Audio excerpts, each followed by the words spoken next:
Today, I want to talk about the Uncharted movie, which was released on February 18th, 2022. I didn't exactly have high expectations for this movie, especially considering the reputation for video game movies in general. Plus, Uncharted is one of my favorite video game franchises, so obviously I was apprehensive. Did the movie break the mold for bad video game movies and rise above the competition in never-before-seen ways? No.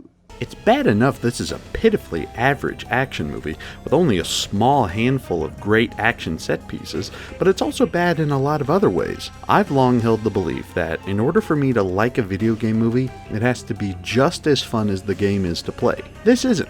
And to be fair, I think that's why so many video game movies fail. It's always more fun to play the game, and this is definitely no exception. The acting is mostly good, but are barely anything like the games. Tom Holland is fun, but is missing that natural charisma Nate had.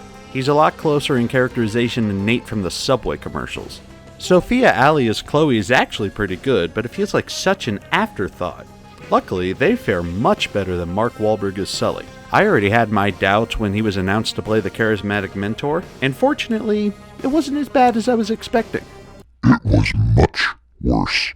This is one of the most hilariously bad miscastings I've ever seen. So completely the polar opposite, it's hilarious. Color green has more in common with the color purple, the book, and then the movie than Mark Wahlberg has with Sully.